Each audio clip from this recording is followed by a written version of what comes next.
आज का दिन भारत के शिक्षा के लिए बहुत ज़रूरी है। जानना विद्यार्थियों के लिए और उन महानुभावों के लिए जो भारत की शिक्षा को कम आंकते हैं। दुनिया की सबसे पुरानी यूनिवर्सिटी नालंदा का आज एक बार फिर से पुनर्निर्माण प्रधानमंत्री नरेंद्र मोदी ने किया अपने कर कमलों से, और यह बहुत ही ऐतिहासिक दिन आज का बना दिया। 19 जून बहुत ऐतिहासिक दिन हो गया भारत के शिक्षा के क्षेत्र में। आइए शुरू करते हैं कि नालंदा क्या था। नालंदा क्या था जो दुनिया के लोग आज कोलंबिया यूनिवर्सिटी, ऑक्सफोर्ड यूनिवर्सिटी, तमाम JNU, तमाम तरीके के लोग कहते हैं कि ये यूनिवर्सिटी बेस्ट है। लेकिन हमारा भारत कितना सुखी, समृद्ध, संपन्न शिक्षा के क्षेत्र में था, इसका अंदाज़ा किसी को नहीं था। लेकिन नालंदा यूनिवर्सिटी का नाम आते ही, नालंदा विश्वविद्यालय का नाम आते ही जो विदेशी लोग हैं वो थरथरा जाते हैं शिक्षा के क्षेत्र में। भारत की अहमियत उस समय जब भारत में मुग़ल आए, अंग्रेज आए, सोचिए उन्होंने भारत को लूटा, गुलाम किया, उसके बाद भी भारत आज शिक्षा के क्षेत्र में वो आगे है। आइए बताते हैं नालंदा का गुणगान कैसे हम कर सकते हैं। नालंदा स्वयं अपनी गुणगान कैसे कर रही है।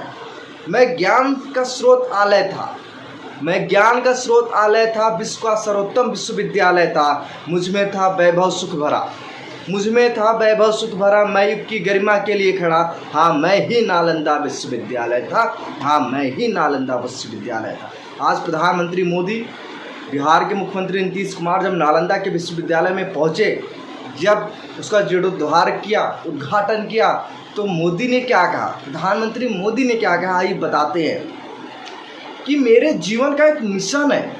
देखिए, जब आप राष्ट्र के लिए लड़ोगे, जब आप राष्ट्र के लिए काम करोगे, तो आपके लिए, आपके मन में सिर्फ यही बात आएगा, मेरा मिशन है, मेरे जीवन का मिशन है भारत दुनिया के लिए शिक्षा और ज्ञान का केंद्र बने। और यही चीज़ स्वामी विवेकानंद भी कहा करते थे। आज मोदी ने ऐसे कुछ वक्तव्य बोले जो इतिहास के पन्नों में लिखा जाएगा। नालंदा केवल नाम नहीं है, नालंदा एक पहचान है, नालंदा एक सम्मान है, नालंदा एक मूल्य है, नालंदा एक मंत्र है, नालंदा एक गौरव गाथा है, भारत की गौरव गाथा है। ये प्रधानमंत्री मोदी ने कहा।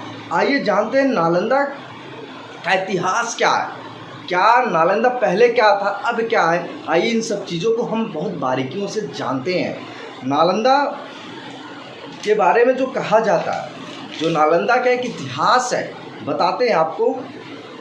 गुप्त सम्राट, जो गुप्त काल चल रहा था भारत में, उसके सम्राट थे गुप्त कुमार गुप्त प्रथम। इन्होंने नालंदा विश्वविद्यालय की स्थापना 450 ईस्वी में कराया, और इसकी भव्यता का अंदाज़ा आप इसी तरीके से लगा सकते हैं जैसे आज राम मंदिर भव्य तरीके से बन रहा है, जैसे आज दुनिया के बड़े बड़े यूनिवर्सिटी भव्य तरीके से बन रहे हैं। जो लोग भारत को कहते थे भारत सपेरों का देश है, भारत किसानों का देश है, भारत चूतियों का देश है, कुछ लोग कहते हैं, तो उनको मैं बताना चाहता हूँ भारत शिक्षा के क्षेत्र में उस समय कहाँ था और दुनिया कहाँ थी। जो आज शिक्षा का डंडा लेकर चलते हैं कि हमसे ज़्यादा शिक्षाविद कोई है नहीं, तो भारत उस समय कहाँ था, आइए आपको बताते हैं। भारत का नालंदा विश्वविद्यालय की भव्यता क्या थी, ये सुनिएगा आप। इसमें 300 कमरे थे, 7 बड़े बड़े कक्ष थे, और अध्ययन के लिए 9 मंजिला लाइब्रेरी थी। सोचिए, 9 मंजिला लाइब्रेरी थी, और 90 लाख से ज़्यादा किताबें। सोचिए, 90 लाख से ज़्यादा किताबें उस नालंदा यूनिवर्सिटी में, जिसको खिलजी ने जला दिया।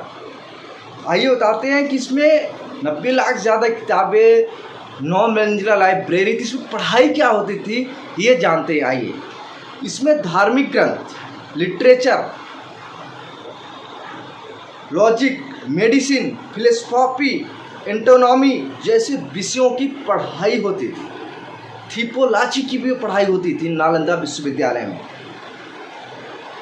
देखिए, नालंदा में जो हॉस्टल, जिसको आज हॉस्टल कहते हैं, छात्रावास, रहने खाने का सब कुछ वहाँ फ्री था, निःशुल्क था।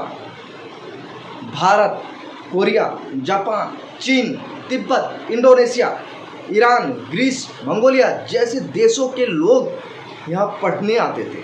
और जान के आपको हैरानी होगी, चीन का जो भिक्षु था हेनसोंग, ये भी नालंदा में शिक्षा ग्रहण किया था।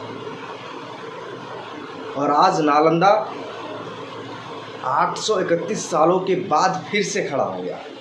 लेकिन सबके दिमाग में एक चीज़ ज़रूर चल रहा होगा कि खिलजी ने, बख्तियार खिलजी ने नालंदा को जलाया क्यों, क्या ज़रूरत पड़ी। देखिए, जो इस्लाम का एक इतिहास है, हमेशा आधुनिक शिक्षा के क्षेत्र में अगर आप जिस क्षेत्र में आगे बढ़ोगे, इस्लाम उसी का विरोध करता है। उसी तरीके से इस्लाम को ये डर था कि जो शिक्षा की पद्धति है उस इस्लाम के खिलाफ है, इसीलिए खिलजी ने जलाया। और जाहिर सी बात है, जब इस विश्वविद्यालय को खिलजी ने जलाया तो 3 महीने तक यहाँ से आग सुलगती रही। 3 महीने तक खत्म नहीं हुई थी आग। यहाँ लोग बताते, इतिहासकार बताते हैं 10,000 से ज़्यादा छात्र पढ़ते थे और 1500 से ज़्यादा शिक्षक पढ़ाते थे। सोचिए उस समय हमारा भारत कहाँ था। अगर आज उस खिलजी ने उस खिलजी ने उस विश्वविद्यालय को न जलाता, आज हमारा भारत कहाँ होता। हम दुनिया के सबसे शक्तिशाली व्यक्ति होते, भारत का हर एक बंदा शक्तिशाली व्यक्ति होता, अगर उस खिलजी ने विश्वविद्यालय को न जलाया। सोचिए हम कहाँ पे थे और आज हम कहाँ पे हैं।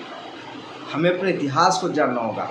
लेकिन जान के हैरानी होगी कि कांग्रेस 60 सालों तक देश में तरफा राज की, लेकिन विश्वविद्यालय भारत के धरोहरों के पीछे कांग्रेस ने कभी ध्यान नहीं दिया।